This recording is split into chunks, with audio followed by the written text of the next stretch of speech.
Hi, everybody. This is Arthi from Human Chapters. I'll tell you a little bit about human chapters.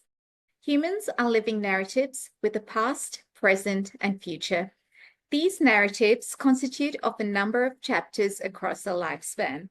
The aim of these conversations is to highlight a chapter of the narrative and unpack its connections to other chapters. I don't care whether people are natural storytellers, but I truly do believe each one of us has a worthy story to share. An acknowledgement to country. We acknowledge the traditional owners and custodians of the lands on which we meet. We pay respect to their tribal elders, past and present and emerging. We celebrate their continuing culture and we acknowledge the memory of their ancestors. Today, we are going to be talking to Chantelle about her chapter, My Breast Cancer Journey Laced with Silver Linings. Welcome, Chantelle. Tell us a bit about Thanks, Abby. yourself. My name's Chantelle. I was born in a country town in Victoria.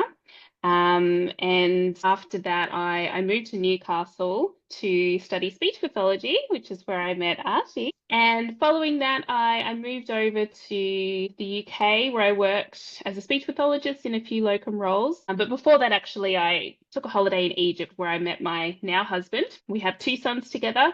We lived in Melbourne for a period of time, and now we're out in regional Victoria. Amazing. I'll have to ask Yeah. her where you are. Okay, beautiful. Tell us about this journey, Chantelle, from the start. Yes. Yeah. Yep. So I guess the start of it was I found a lump under my arm. And to be honest, I don't even know how long it was there for. So I do know that I took a long time to eventually get it tested just because I'm not good at things like that. I put things off and I didn't think it was anything. But I also have memories of feeling like I had a bit more fat under that arm about 5 or 6 years ago. So I really don't know how long it was there for. And the thing was, the lump kept moving. So sometimes I could feel it, but then a change in position, other times I couldn't feel it at all. And so I think it kind of went out of my mind for that reason. But anyway, I got pregnant, I think around November, I think, um, last year. And my husband was really the one that pushed me to, you need to get that lump checked out. So I was like, okay, okay. So it was, when was it? It was the 26th of June. So I'll take you through sort of what happened. So it was Wednesday, the 26th of June. I went to get an ultrasound done on the lump. Now, yeah, I think it never sort of occurred to me at that point that it could be cancer, but I knew when I sort of saw the sonographer's face that he told me twice before I left that appointment that I need to book an appointment with my GP either that afternoon or the next morning. So I thought, okay, this is, must be serious. So I started Googling things and I came across something called lymphoma, which is a kind of cancer. And I was doing my own research on Hodgkin's lymphoma or non-Hodgkin's lymphoma. So that's what I had in my mind at that point, that it could be that. So the next day, the Thursday, I went to see my GP. They had read the report and they referred me to oncology straight away, not knowing at this stage if it was cancer for sure. And then on the Friday, I got a call from an oncology nurse. She had asked me if I had been referred for a biopsy, which I hadn't. So they organized that for me. And not only that, but they referred me, oh yeah, they referred me for the biopsy, but they also rang around all of the imaging places to find out who had availability the quickest. And then they went ahead and booked that appointment, which I don't think is standard. So that was telling me that they must think that it's serious. So the earliest appointment, I think, was the Monday or Tuesday, and that was the Friday that I got the call. They also arranged for me to see an oncologist specialized in lymphoma, which wasn't for the next week, but it was for the week after that. Feel free to jump in at Yeah, any no, time as well, that's, Artie. Otherwise, I'll just keep yapping. yes, please do. Please interrupt. Yeah. Okay. So I was still kind of feeling okay at this point. Like I wasn't really, worried out of my mind. But I got a call at about 7 p.m. on a Friday night from a senior doctor at the hospital. And he said he was calling to see, if I had any concerns and was asking me about symptoms. So things like Was I waking up at night drenched in sweat? Was I short of breath? He didn't ask about weight loss because I was pregnant, so I was obviously putting on weight. So I didn't feel concerned before the call, but then after the call, I thought, seeing your doctor calling me after hours is not typical. And so again, this had me thinking that, I had in my mind at this point, it has to be cancer. So then on Tuesday, which was the 2nd of July, I went for my biopsy. The nurse initially told me as well that, I need to pay for it because it was private. The hospital wait list was longer than the private places. And I think it was a few $100s. And I'm like, that's fine. But after the biopsy and I went to pay and they told me not to worry about it, and I was thinking, do they feel sorry for me? So again, I'm like, must be cancer. So the rest of the week, I was still going into work as usual. So this was my second last week before I started maternity leave. So I was, busy wrapping things up. I felt like I was on track though, and I had organized myself well enough. And I was looking forward to having a full month off because with my first son, who is 4.5, I worked right up until I gave birth the first time round. But this time I'm like, no, I want to take a month off. I'm gonna, before he's born, the due date, I'm gonna relax at home. I'm gonna have afternoon naps. I'm gonna watch The Real Housewives of Beverly Hills, do all the things, maybe some baking, whatever. Well, you'll find out that I didn't get to do any of that stuff. So it was then the Friday and my biopsy results came back. So I was at work in between seeing clients and I got the call from the oncologist at maybe around 10 o'clock or something. And he tells me that I have breast cancer. So I was writing down all the stuff that he was saying and I wasn't sure. I said, is this better or worse than lymphoma? And he wasn't really able to answer that because, they didn't know at this stage because I still needed some more information. But we knew what I remember from that phone call is I come away knowing the type of cancer that I had. I didn't know what stage cancer it was yet, but those were the main things. Yep. And I remember I think I called my husband straight away and gave him all of that information. And he also told me that he felt that I'd get the best care in Melbourne because of the pregnancy element, because the women's hospital and the cancer hospital are right across the road from each other. So then later that day, I got a phone call from an oncology nurse just to give me a little bit more detail. So what I remember from that conversation was that I had a very aggressive type of cancer, and my treatment therefore would also be aggressive, and it would include chemotherapy. So yes, I gave my husband all those details as well. And I went back to work after those phone calls, and it was surprisingly easy, which I wouldn't have expected. I was kind of able to put that aside and focus on work. And I honestly kept forgetting about the diagnosis. It was like every few hours I'd be working and randomly go, oh, I have cancer. But then I would forget about it again. And that's really weird for me because I've been in some really stressful situations in previous roles where, there's been some sort of conflict or some situation going on with somebody, and it's made me really stressed and quite anxious, and to the point where sometimes I haven't been able to sleep properly and I keep ruminating about it. I keep talking about it over and over. I just can't put it aside. So it was very strange that I was able to do that with a cancer diagnosis. Yeah, I don't know. Chantelle, when you were told, you were Mhm. writing stuff down Yeah. and you were taking it in that way. But Mhm. did you feel panicked or just what was the feeling like when the doctor said you've got cancer? I think I was expecting it Yeah. because from the get-go, I felt that, there were all these red flags that were telling me that all the doctors and whatnot thought this was Mm. something serious, even before we got confirmation. So I think by that point, it had been a week or so. I had already set myself up, and I felt that I knew it was cancer. I Mm. just was waiting on the details now. So it didn't come as a shock to me when I got the call. Yeah. Yeah. Yeah. Okay. Wow. So then I was receiving multiple calls about lots of upcoming appointments that I needed to have, which were all kind of happening in like the next week and a half. So I had an echocardiogram booked. I had a consult booked with an oncologist in Melbourne. I had a consult booked with an obstetrician and a physician in Melbourne. I had an appointment to have the tumor clipped. I also had other appointments scattered in there as well, which I can't remember now if it was before this point or after Melbourne, but I had a chest x-ray as well and a breast ultrasound because they were trying to see if the cancer had spread, but they couldn't do the usual gold standard tests to check that because I was pregnant.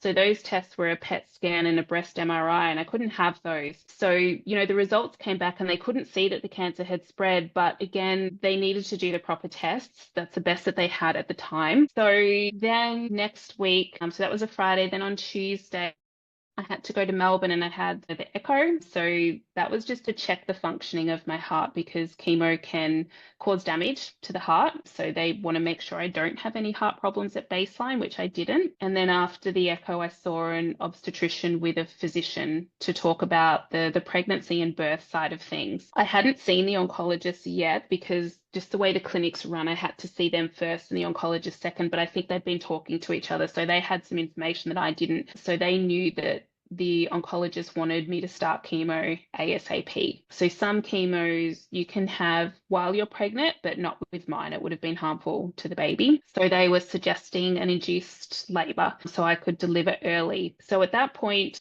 I think when I went in, I'm just thinking back, I think I was 34 weeks when I first went in for the ultrasound. I was about 35 weeks at this appointment, and then they were suggesting an induced labor for 36 weeks, which I felt okay with because, babies born at 36 weeks is a very, very small chance that they're going to have any sort of long-term issues. Yeah. So they were recommending I come back the next Tuesday, be admitted, and then have my induction on the Thursday, hopefully deliver by Friday, spend the weekend with my baby, have tests done on Monday, and start chemo on Tuesday. The test I needed to have done to see if the cancer had spread was the PET scan and the breast MRI, and that's what I had on the Monday after I gave birth, which I'll get into as well. But at that appointment with the obstetrician, they just wanted to check the size of the baby, make sure everything looked okay from that perspective to say that I could give birth. So I went straight from their clinic room, went round to x-ray, had that done, had the ultrasound done, then went back to the waiting room, and then very shortly after saw them again. They had a look at the results and baby was looking fine, was on the smaller side. I think appeared to be measuring at about 2.1 kilograms. So I think they said that was in maybe the 15th percentile, but it was in the right position and there were no sort of contraindications to having the induced labor. So yeah, it was also a disappointment that the doctors said that I appeared to be taking it quite well. My husband was there as well, and they asked how he was doing, and he was like, I think I'm a bit more stressed than Chantelle is. Chantelle, just at that point, when you mentioned that the doctors thought you were doing well, in my brain, I'm thinking, you sound so calm about these massive events that are taking place side by side together. How did you remain that, like, it's not collected or composed, or how did you remain rational? I don't know, to be honest. Yeah, because when the doctors were kind of looking at me expecting a different reaction, I really didn't know what to say. I guess they see lots of people who go through this, but I'm like, I'm just reacting the way I'm reacting. And I feel that I was sort of being rational in a sense because what I knew at that stage, I knew the type of breast cancer I had, which was triple positive breast cancer. And I think at that stage, I might have known that generally it responded well to treatment. So in my mind, I was like, the odds are good for me. Why would I stress about it? So I felt that I was being quite rational about everything. But also, my husband's a GP and he probably had a bit more of an idea of, what this meant, what it could mean, I suppose, and what chemotherapy sort of entails. Whereas I knew chemo was bad, but I never knew anyone personally who had gone through it. So I didn't really know the full extent of it. And still, I think it's probably one of those things where unless you've been through it, it's really hard to know what it's like. Yeah. So yeah, the short answer is I don't know Okay. why I reacted the way that I did. Yeah. And then it was after that appointment on the Tuesday that I finally saw the oncologist, and that's where I got all the information about the cancer. So, like I said, it's called triple positive breast cancer, also known as HER2 positive cancer. Which I don't know if they're completely the same, but I was told that's what mine is called as well.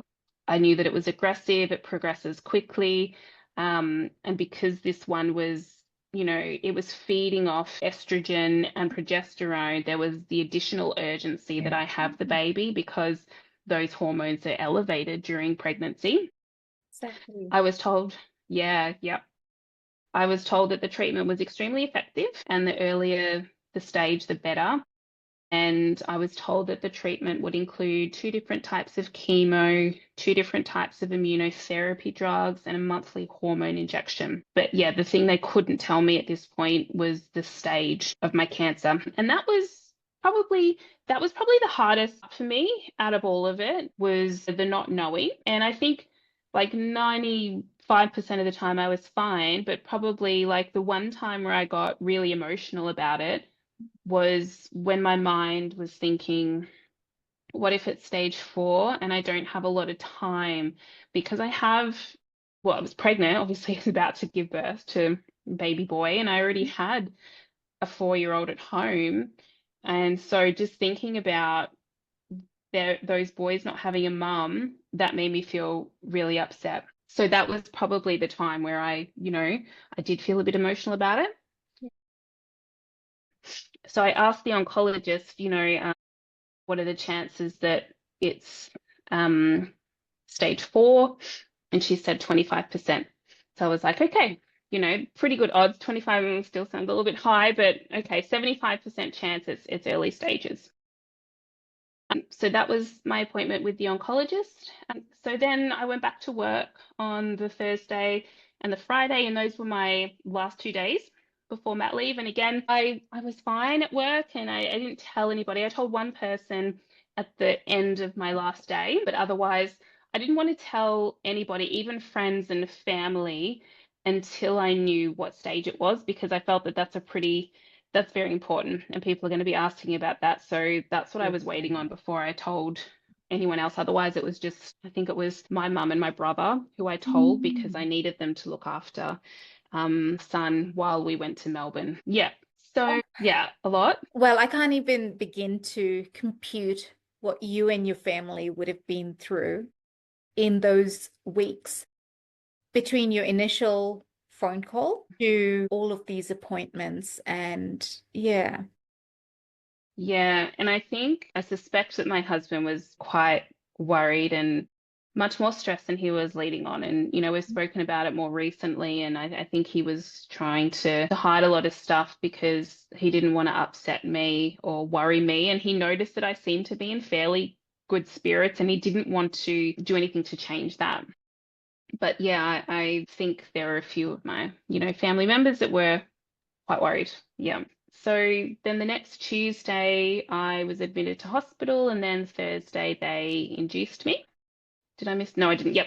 So Thursday, they induced me. The birth plan was to have a vaginal birth because a C-section would have delayed my chemo because they said I'd need an extra week to recover. Yeah.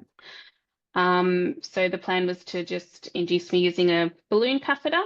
So on Thursday, I was sent down to the birth suite at like 11 p.m., I think. I waited until about 3 a.m. before the doctor came. I was quite tired at that point. So they were planning to put in the balloon catheter. They just had to do a quick ultrasound first. So they did the ultrasound just to confirm his position, but he had moved. So he was in breech position. So the doctor said, nothing's going to happen tonight. They'd spoken to the team, and I had 3 options. One was an ECV, which stands for external cephalic version, where they manually turn the baby from the outside in the right position. They said we could wait and see if he turns himself or C-section. And so they said, think about it. We'll bring you back down first thing in the morning. So went back down first thing in the morning, 8 o'clock, and we went for the ECV. That seemed to be the best option. Surprisingly, it wasn't too bad. Like the doctor, I had the consultant down there, and he said, "Do you want to hold my hand?" And I thought, "Oh my God, is this gonna hurt?" And they Yeah. like, it will be uncomfortable. Oh man, like bracing myself, but They were really good. They were really quick. I feel like it happened in less than 30 seconds. They successfully moved the baby. And yeah, it was painful, but it wasn't as painful as contractions or when they were checking my cervix. So it was fine. So anyway, with the birth stuff, they induced labor by adding some gel to my cervix. And we waited 6 hours. I had some mild contractions, so they added some more gel, and then the contractions got quite intense. So I think it was about 15 hours from when they first added the gel. My waters broke, and then 15 minutes later, with a few pushes only, Wow. baby came out. Yeah. He was quite purple, and he wasn't crying when he came out, but they said, he is that color because he came out so quickly. So I didn't really worry about it too much. So I went back to the ward with the baby, but at about 5 o'clock in the morning, I noticed his chest movement seemed to be really funny when he was breathing, like it just didn't look right. So I called the nurse and she came in and she agreed, and it looks a little bit strange. So she called her supervisor, who then called a met call. So we had the neonatal team come in, the doctors examined him, and I don't know if they did the diagnosis there or later, but he had what was it called? I think respiratory distress syndrome. And so they had to admit him to NICU. So that was a lot. I think that was more upsetting to me than all the other stuff that I had been through. It was really tricky to see your baby in one of those incubators with all of the tubes and things, especially when we weren't expecting he would need to go into NICU at 36 weeks. So he was there, and they were treating him for that. They said that his lungs were a bit underdeveloped and he didn't have enough of something called surfactant, which he needed for breathing. So they manually gave him some, and then they, expected that he would respond quite quickly. He didn't end up responding very quickly, so that was a little bit stressful, and it was kind of dragging on for a bit. And I'll get into that because we had to stay in Melbourne like a lot longer than expected. We couldn't take him back after a few days. But on Monday, I went for the test that I've been waiting for, just to check the staging of the cancer. And I think I was the last person of the day. I think I went in at like maybe 4 or something, or maybe 3:30, and then I came out after 5 o'clock. And I got a call from my oncologist, like literally as I was walking out of the hospital. So she must have logged on to check the results straight away. Bless her, because I'm pretty sure she was meant to be on holidays. And she rang me and she said, "It's clear, it hasn't spread." So I'm like, oh. So they never used the term stage 2, but I think from doing my own research, it looked like it was about, stage 2. It had spread to the lymph nodes, but not further than that. And the weird thing was as well with mine, which made my case a little bit unusual, was that they never ever found the primary tumor in the breast. So they knew it was breast cancer from the testing, but they never had a lump there, and it never came up on any of the tests or imaging. So that was a little bit strange. They said it's not common, but it does happen, they said. So then Tuesday was when I started chemo. So my husband had come from where we live, and he was kind of going between the hospitals because, like I said, they're across the road from each other. So he was, checking on baby and NICU, and then he was coming across to me while I was getting the chemo done. And I remember that first day of chemo because I had a lady next to me, and she had a reaction to one of the chemo drugs, and I could hear that she started to have trouble talking and trouble breathing. And then a whole bunch of doctors like ran by her side, and they ended up admitting her to the ward. And I overheard the drug that she had the reaction to, and it was one that I was getting. So I was like, oh, so I was a little bit worried about that, but I never ended up having a reaction to that drug. A different drug I did, but not that one. So I was there for a full day. I think because I was getting so many different drugs, it was basically like 9 to 5. And every time I went in for a chemo cycle, it was a full day for me. And I had 6 cycles all up. So that was my first cycle, and then I had 6, which were 3 weeks apart. So after that, we were heading back home on the Tuesday. and home was 2 hours away from us. But we knew that baby was going to be in NICU for a while. So we went home to get our 4-year-old, bring him back to Melbourne with us. And the hospital organised some accommodation at Ronald McDonald House, which was an absolute godsend. Mm. And that's where we stayed for 5 nights until baby was okay to be taken home. And I didn't realize this at the time, but that week at Ronald McDonald's house was probably the worst week of my life, for multiple reasons. Firstly, I was still recovering after childbirth, so I was Mm. still in pain, I was still bleeding. It was also my first chemo cycle, so I had some really bad gastrointestinal issues, muscle aches, insomnia, really bad fatigue, and I was getting these shooting pains in my back.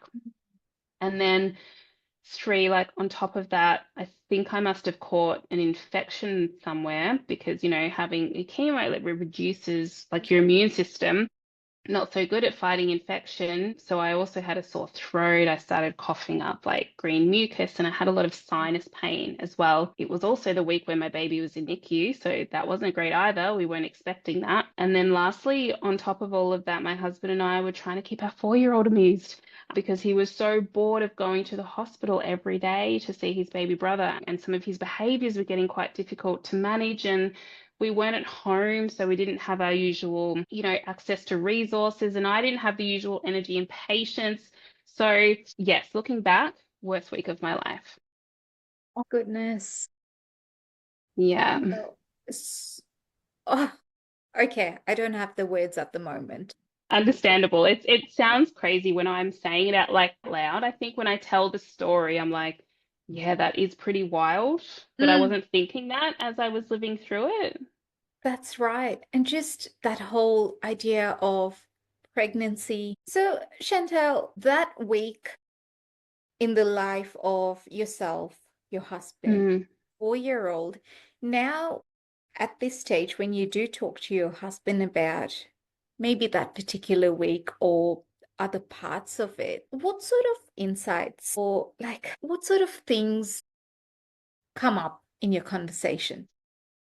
I think it's what comes up, I suppose, is really that we probably didn't realize the magnitude of how difficult things were as we were doing it. I think it was looking back and reflecting and being like, oh my goodness, that was really tough, like for both of us as well, because when it was that week at Ronald McDonald House and I was kind of having the worst sort of chemo symptoms at that stage, I wasn't really able to help much with our 4-year-old. And he does need like a lot of, attention at, at baseline. Mm. And so I think being in that new environment and my husband needing to really take on that role for the whole day, multiple days back to back was a lot and I think just very exhausting. But yeah, it was one of those things we have just said that you don't always realize it in the moment. It's not until afterwards when you think back at how tricky that was. Yeah. And I suppose that's the thing, isn't it? You get hit with these things and you just, it's not sink or swim, but you just have to do. That's the nature of it because the minute you pause, then what? And I want to say as well, like not only that too, but I haven't spoken to my husband about this specifically, but when I do look back on that time, even though I say it was the worst week of my life, I always take lots of photos all the time. And I look back at some of the photos that I took of our 4-year-old when we were at Ronald McDonald House, and there were some really great times there as well. So I remember one of the staff members, they found out that he really loved Spider-Man. And so they went and got him a Spider-Man toy, and just his joy when he received that. Or I think they also had somebody come in to run like a little kinder session for any young kids who were staying there, and he was the only one, and so he got all the attention, which he loved. So I had some photos of him in, class learning things, and so, there are some really positive memories in there as well, or the first time that he came and met his brother, and how sweet he was and holding his finger, and there were some really positive moments in there too, yeah. Wow. Okay, what happens next? Yeah. So after all of that, it's really, I was receiving the treatment, the chemo back in, the town where I lived in. Hospital was only like 10 minutes away, which was really convenient. They've got a really great cancer center there. And I had my brother move in with us for a period of time to help me look after the kids while my husband was still working as well. Obviously, he took some time off and then went back to work. So yeah, the next few months was really just the chemo, which was happening sort of every 3 weeks. And then it was going to be surgery after that.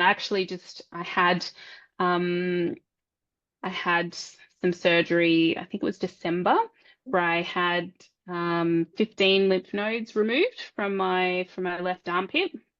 And I'm recovering really well Yeah. after that. And it was really positive, the results. They didn't find any remaining cancer there, which is great. So the last step now is I'll have a left mastectomy done in a couple of months. And then it's just maintenance from then on. So I feel like the worst is well and truly behind me. And I guess what has come out of it that I didn't really expect was just learning some things about myself, which were, a little bit surprising. So, for example, like I told you, I found out I was pregnant like 2 weeks before I was meant to finish work, and I was just able to compartmentalize it really well. And like I said, I just forgot that I had cancer a lot of the time, and I hadn't necessarily been able to do that when I'd had other sort of, things that I would deem stressful events in my life. I would tend to ruminate on it. So, yeah, it was surprising that I handled this differently. Yeah. And I might need to do some more reflecting to figure out why that was the Mm. case. I might never know, but that was just something that was, surprising. Chantelle, Um, in that and listening to this entire conversation, listening to your journey, something that stood out to me was that you listened to the research and you mm, sort of, if there was a reason for it, it helped console, or I don't know, help you maintain that rational thinking in a sense. Just mm, I see this, like you said, um, 25% to 75%. So 75% chance that it's going to be effective. The other part that you'd read studies and just things, and that's something that stands out to me is all of these things. And I also wonder whether that's something that we do in our professions as well, to mm, go, here is a whole piece of crappy news, bad diagnosis, this, that. And we need whatever comes with it in terms of everybody's experience, but also then thinking about at the end of that or within it is still the human. There's still the quality of life. There is still that part of it that needs to be now leveraged and nurtured. And if anything, really, really paying attention to those bits. mm. And Yeah, that's just something that stood out to me. yeah. And I just wanted to just clarify the percentages as well. So the 75% was the chance that it would be early stage, so Yes, that's it. 25%. Yeah. Yeah. But I don't think I mentioned the stats for, how effective the treatment was likely to be. But when I had read up on that type of cancer, I think I found that for, stage one, which I wasn't at, it was, 90 to 95%. And then I think stage two was at least 85%. So yeah, I thought good odds, for me. But yeah, I don't know, maybe other people would focus on, well, what about the 10 or 15%? What if I'm, Mm. in that? And I don't know, I didn't want to go there. I just thought, it seems to be in my favor and I'm just gonna sort of focus on that. I think as I'm talking as well, I'm wondering if also like my role within the family um had impact as well on how I received the news and handled it because obviously a mom and I've got a boy to look after and I also feel like I need to look after my husband too and he looks after me in different ways but I almost felt like you know I can't afford to have a meltdown Like, Yeah. I feel like, I've got a lot of responsibility and, Mm. lots of things that I do at home or I organize or I'm responsible for. Yeah, I just didn't feel like I had the luxury of that, I suppose. Mm. So I just kind of, got on with what I needed to. Yeah. So Who interesting. knows? Yeah. And I think the other, like the key thing, it wasn't a complete surprise because it was something I had been learning about myself in my 30s, but this really kind of put it, front and center for me was I didn't realize what a naturally positive person I am. So I think because, let's say, in work situations, I've always taken my work very seriously and I like to spot problems, but I also like to come up with solutions. But sometimes that can come across as a bit of a negative Nancy in the workplace. But I realized when I reflected back, there was not a single moment in my whole journey up and, even now where I thought, this sucks. Why did this happen to me? I never thought that. And, if I did have that thought, I don't remember it now. But Mm. what I realized that I was doing maybe a month or two in was that I just was always focusing on the positives or the silver lining. And I Mm. felt like there were so many positives in my situation. There was one negative, obviously the cancer, like that's a big negative. But you know, there were lots of little silver linings and things that I was grateful for. So I wanted to just highlight that just to give you an idea of the things that I was thinking about or the things that I was focusing on. So the first one, I guess, was, about having the induced labor 4 weeks early. You know, that might be seen as a negative to have, a premature baby. And yeah, it's not a positive to have one. But if I had found out about the cancer earlier in my pregnancy, then I might have had to have made some really difficult decisions about how to proceed because the doctors were very clear in saying, I need chemo ASAP. You come first. And chemo's not safe for the baby. So, yeah, if this hadn't happened earlier in time, I don't know if that would have been a positive thing. And I don't know how I would have handled and responded to that. So I see finding out when I did, and like I said, I had it there for a while and I just put it off. I think ultimately it ended up being a positive for me. The other thing was this all happened right as I was starting maternity leave. So I Mm. was going to have all this time off anyway. And, work had already planned for me to be away. And financially, we had planned for that. So that just wasn't something I needed to stress over. So I felt grateful that it happened sort of when it did. Again, the timing seemed to Yeah. just work out. I already said, like, I felt lucky with the type of cancer that I had because not all cancers respond really well to treatment. And so I felt lucky that I had one where there was a clear treatment and that the vast majority of people were very responsive to that. The other really big thing was, and I say this all the time, is that I feel really blessed with the baby that I had. He's so chill and just he rarely cried. He started sleeping like 6 to 8 hours overnight by the time he was 1 or 2 months old. That's changed a bit now, but that's what he was doing while I was having chemo, which was exactly what I needed because there were some days where just getting out of bed Mm. was extremely hard. So getting up to him overnight, only needing to do it once was doable. And I had my husband there as a backup, but I didn't want him to have to get up unless it was absolutely necessary because he's someone that needs like 8 to 10 hours sleep, whereas I've never needed a huge amount. And I knew I had my brother as well in the first couple of months if I absolutely needed it. But yeah, just this baby being super chill and just being happy to sit in the bouncer and happy to lay on the mat was just such a blessing because I'd had the opposite experience with my first, and he was waking 1 to 2 hours for the first like 2 years of his life. He would never go in a bouncer or he had to be held all the time. Like I remember racing to the toilet when I needed to go when I had my first because you could not leave him alone. Things would just, you knew you wouldn't be able to clean the house or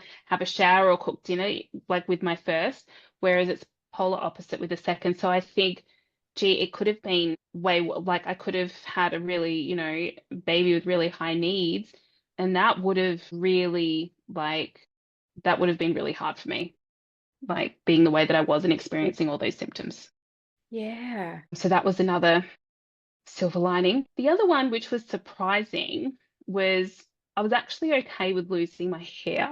And I understand that this is something that is very upsetting for a lot of women. And one of my really close friends, she also had cancer. She had lymphoma. So she had been through this a few years ago, and that was something that she found really difficult. But I think I'd had problems with my hair for a while. Like my natural hair, like I said, this is a wig because it's starting to grow back now. It's at a really funny, awkward stage. So that's why I've got it covered. But what was I saying? Oh yeah, I was having problems with my hair thinning. So I naturally had really curly hair, but I was losing a lot of my hair. I was getting a few bald spots here and I had a really wide part.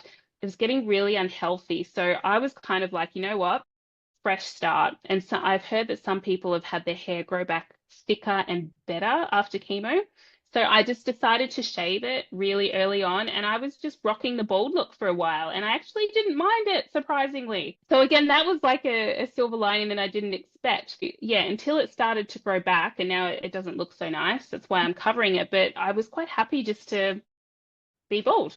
What else? I felt really grateful and lucky that I had a brother that was able to come and live with us for a Mm. couple of months. He was helping with looking after both of the kids, doing pick up and drop off for our 4-year-old, helping with cooking. If I was struggling really badly at night, he would come in and like feed the baby. So I feel really grateful because not everyone has someone who is able to, drop everything and do that. So that was something that I was, really grateful for. And also for, my mum being able to come and look after my 4-year-old or both of the boys when I needed to go to Melbourne to get some treatment done with my husband as well. So I felt really grateful for that. What a Um, like this strong support network at the time of need. And I think yeah, and I feel like it's for everyone at different points in time where you can't say, I wouldn't need that support network. But it's so yeah, important to be that for someone and to know or have faith that they will be that, that's where absolutely. gratitude is when it comes to us and in different forms, but actually acknowledging the different forms. Yep. And, on that point as well, the other things that I was really grateful for was so I'd been working here in the new role for about, I think, a year. And my colleague had organized a meal train. So everyone in the team that I was working with, the multidisciplinary team in the outpatient services, it was all organized online and they picked nights. And for the first like few weeks after we came home from Melbourne, like you can imagine how hectic it was just having people dropping meals at the door for those few weeks so we didn't have to worry about cooking dinner was just absolutely amazing. So I'm so grateful for that support. And also just for all of my friends as well. Like I had, a friend come down from Newcastle and stay with me for a few days, even though she had a baby of her own. One of my close friends in London was like, I will drop everything and come over on a plane. She also had a young baby, but I was like, no, it's okay. I Yeah. felt like it would have been more stress to host somebody, but I had friends like making me, coming and staying with me and making me food and constantly messaging me, sending me gifts. And I actually was finding that I was talking to my friends a lot more than usual, which was really nice. So yeah, I felt really lucky in that regard. Another random one is just I feel lucky that in Australia most of this cost was covered and I didn't have to pay. And I think that's something that we probably take for granted. But with what's going on in the media at the moment, there's a lot of talk about, the US sort of healthcare system and, getting bills for things like giving birth. Like I can't imagine, things like that, things we don't even think about that we don't need to pay for. But that's something that I definitely thought about. There's been some out-of-pocket expenses with, the medication to manage my chemo symptoms. And there was one drug that hadn't yet been approved by Medicare, I think because it had been researched more recently, but it was recommended that I take that. And so that was, the only sort of largish out-of-pocket expense that we had to pay for. And even with that, I feel grateful that we were able to purchase that as well. So from a financial perspective, I felt lucky in that regard. I feel like I could go on with all of the silver linings. Another one which might seem really superficial to some people is I lost the baby weight faster because of chemo. So that was good. That sort of Yeah. helped me a lot. My oncologist was not happy. Well, he didn't want me to lose too much weight because I'd gone in between a few cycles and he'd noticed that I'd lost 2.5 kilos between each cycle. And he was like, Oh, okay, wow. okay, we don't want you losing 2.5 kilos each cycle. I'm like, I wouldn't mind losing 2.5 kilos each cycle, but it ended up slowing up. I think between in one cycle, I actually put on like 3 kilos, and I'm like, what has happened? But overall, I think I lost about 7 kilos, which is almost as much as what I put on in the pregnancy. So it was fine. And the other thing that, I would get excited about is, even just when my husband and I did have to go to Melbourne, like let's say for the surgery I needed to have. So it was just us that were without kids. And I was like, woo, road trip. And he's like, are you mad? Like most people are feeling worried about surgery and like you're excited to go on a road trip and like have a night away. So it was, I don't know, maybe I am crazy. I'm not sure. Hey, you know what? That crazy has helped you through It some. has. Yeah, crazy has definitely helped me through. So, yeah, those were really all of that's what was in my mind and that's what I was focusing on. And yeah, I guess it was a little bit unexpected, but that was my journey. It's incredible, Chantelle. And just for you to be able to talk about it, reflect in the moment, and share this is so, so important. I wonder if you can tell us a bit about your recovery. So, Mhm. returning home Yeah. after everything. Tell us about that period. What did that look like for you? Yeah. Do you mean after the chemotherapy or Yeah, yeah? after the chemotherapy and even in between those weeks, because that's still, I suppose, part of recovery as well. I had 3 weeks between each cycle, and usually the first 2 or 3 days after the chemo, I felt fine. I was on the cross trainer for like 20, 30 minutes. I was, feeling good. Then I kind of went downhill for about 5 to 6 days. It was, muscle aches, joint pain, fatigue, gastrointestinal stuff. And then in the last week before I was due to have my next cycle, I would start to come good again.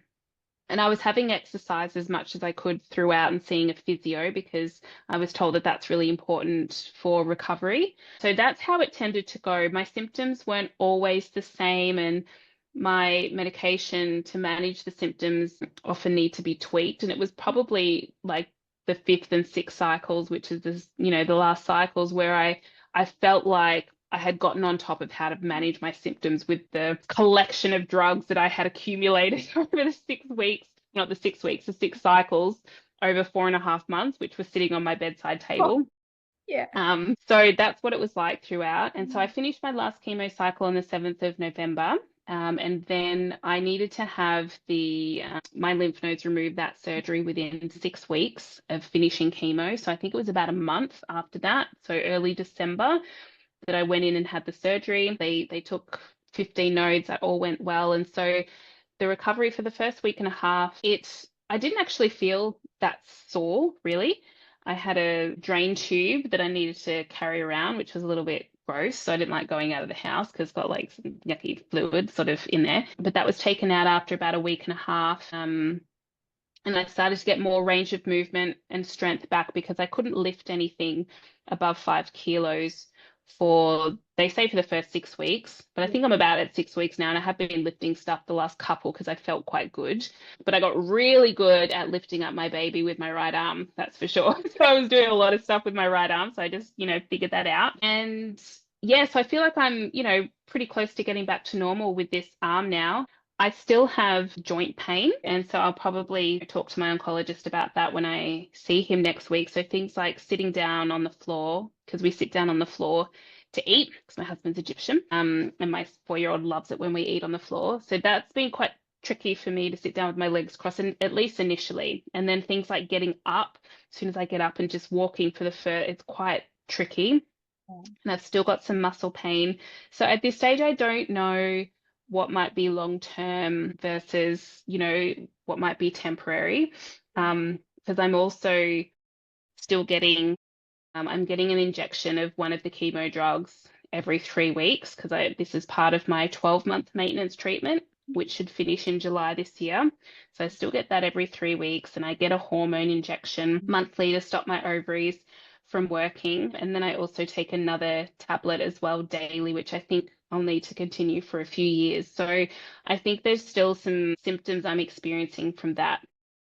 So that's sort of the phase I'm in now. But to be honest, I feel so much better after finishing chemo. Like I'm starting to get my energy levels back. They're not back to what they used to be because I'm a very high energy person. But they're getting better. I'm feeling stronger as well. I'm trying to do a lot of exercise. And so just getting my body in the best condition as well for when I need to have the mastectomy done, which will be in a couple of months. What sort of exercise do you feels good for you? So I'm trying to do a combination of cardio as well as some resistance training and weights. So cardio, because I know that chemo can affect the heart, and I do need to have a repeat echo done soon to see if it has affected my heart because the last one I had was before I started the treatment. So I'm trying to do cardio, even though I hate cardio. And then the weight training, which I love. I don't have a gym membership at the moment, so I am missing, using the big weights and stuff, which is what I was doing like before I got pregnant. But with some of my medication, it can affect my bones and potentially cause osteoporosis. And I actually do feel some bone pain. And like I said, I feel like my joints are not working as well as they should. So I am a little bit worried about that one. I just had a scan today, a DEXA scan to check my bone health. So I am eager to hear the results of that. And the reason I was mentioning that, I got off track, sorry, is because resistance training and weight training is good for bone strength and bone health. So that's why I'm doing the weight stuff as well. Absolutely. Wow. Yeah. Yeah. Oh my goodness. I can't begin to tell you how grateful I am for this conversation and just how much we have to learn, but also how much we have to be grateful for. And employing that perspective of gratitude really does Mm, add to our lives in whatever form it needs to. yeah. I remember with work, what's it called? Is it called the Gratitude Project or something like that? Is Yeah, that what it's there is. called? Yeah. Yeah, I think we did that at my workplace a few years ago. And Oprah ages ago had mentioned, write down every day 3 things you're grateful for. So I started it a long time ago. And we used to do it at the dinner table. It was really cute. Like my 3-year-old would be like, I'm grateful for juice. I'm grateful for this fork. Like he just say really random things. It was super cute. So I have been doing that for a while, and I do wonder, if that has, has that had a big impact? Is that why I had the perspective I did and or have? Because, I do try to practice that. So yeah, I think it is important.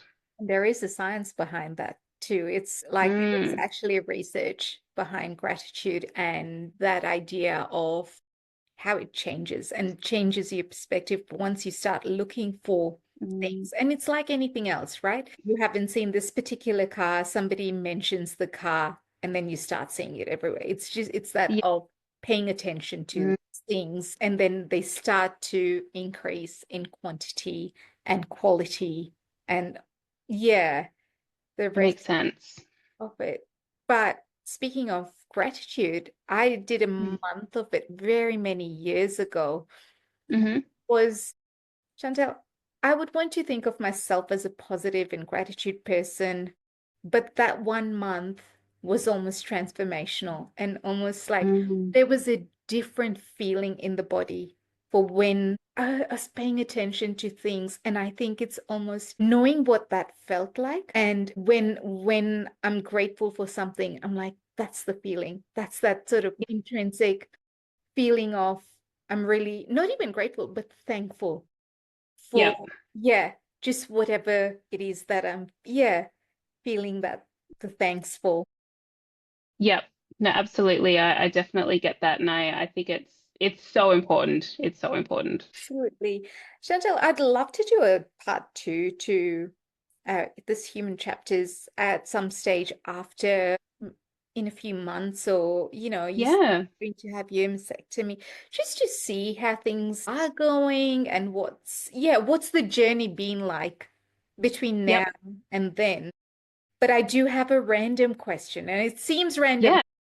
Bring it on. What was your Christmas celebration like? Oh, 24. so Yeah. it was, I guess it was unlike any other Christmas celebration. We didn't do anything. We just wanted to stay at home, just the four of us.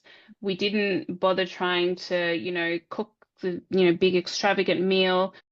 I didn't go out and buy, huge, I didn't have the time, the sort of energy, the space for shopping. And I hate shopping anyway. My friends tell me I'm the only female that doesn't like shopping, but I hate shopping. So I just got lots of little presents rather than, big ones. So it was extremely low key. We just all spent the day together. My 4-year-old, I had to wake him up. It was like 9:15 and he was still in bed like Christmas morning. We all stayed in our pajamas and it was perfect. That's amazing. Yeah. What a beautiful wrap up to this conversation. And thank you so much for taking the time out, preparing what you were thinking about telling us, being able to have this conversation, yeah, in your capacity. So yeah, thank you so much for that. And for My pleasure. Thanks for inviting me. you're It very was lovely welcome. to chat with you. Yeah, and for everyone else that will be engaging with this chapter and conversation, it's going to be available on Human Chapters YouTube channel, Human Chapters podcast, Human Chapters Facebook page. Please do share it with people, create awareness, provide some inspiration. Yeah, thanks, guys. Thanks, Adi.